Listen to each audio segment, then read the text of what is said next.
अगर आपके पिताजी बैंकिंग सेक्टर में अगर काम करते हैं या पब्लिक सेक्टर बैंकों में काम करते हैं तो पब्लिक सेक्टर बैंकों में पिता की जगह विवाहित पुत्र को मिल सकेगी नौकरी। सरकार ने दी हरी झंडी। बैंकों ने अनुकंपा आधार पर नौकरी देने को लेकर बड़ा फैसला किया है। वित्त मंत्रालय के डिपार्टमेंट ऑफ फाइनेंशियल सर्विस ने अब विवाहित पुत्रों को भी अनुकंपा आधार पर बैंकों में नौकरी देने की इजाज़त दे दी है।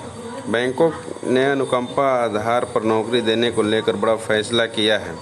वित्त मंत्रालय के डिपार्टमेंट ऑफ फाइनेंशियल सर्विस ने अब विवाहित पुत्रों को भी अनुकंपा आधार पर बैंकों में नौकरी देने की इजाज़त दे दी है। भारत सरकार के सेक्रेटरी विजय शंकर तिवारी ने इंडियन बैंक एसोसिएशन को लेटर जारी कर सभी बैंकों को निर्देश जारी कर दिए हैं।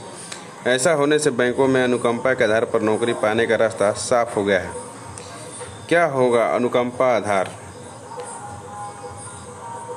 अगर बैंक में काम करने वाले पिता की मृत्यु किसी कारणवश हो जाए तो उसकी जगह उसके पुत्र को नौकरी दिया जाना अनुकंपा आधार पर नौकरी मिलना कहलाता है। हालांकि इसमें शर्त है कि बेटे को नौकरी के लिए एलिजिबल होना जरूरी है। कोरोना काल में ज़्यादातर लोगों ने अपने परिवार के सदस्य या मुखिया को खोया, तभी से बैंकों में अनुकंपा आधार पर विवाहित बेटे को नौकरी दिए जाने की मांग उठने लगी थी। सरकार ने हरी झंडी दे दी है। आईबीए के तरफ से लंबे समय से इसकी कोशिश की जा रही थी। आईबीए ने 20 जून 2022 को बैंकों में अनुकंपा आधार पर नौकरी दिए जाने के लिए कहा था।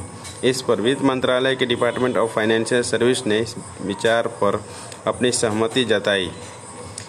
अब आदेश के मुताबिक अनुकंपा के आधार पर नौकरी मिल सकेगी। यह आदेश सभी पब्लिक सेक्टर बैंक पर लागू होगा।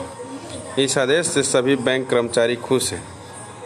एसबीआई के अधिकारियों के मुताबिक पहले बैंक में इस तरह की प्रणाली नहीं थी, लेकिन अब इस दिशा निर्देश से विवाहित पुत्र को फैमिली में मेंबर मानते हुए अनुकंपा आधार पर नौकरी मिल पाएगी।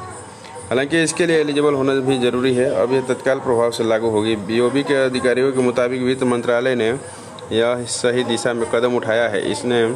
इससे कोरोना काल में परिवार के अहम सदस्य खोने वाले परिवारों का लाभ होगा। एआईबीओसी बैंक एसोसिएशन के मुताबिक कर्मचारी एसोसिएशन की तरफ से काफ़ी लंबे समय से कोशिश की जा रही थी।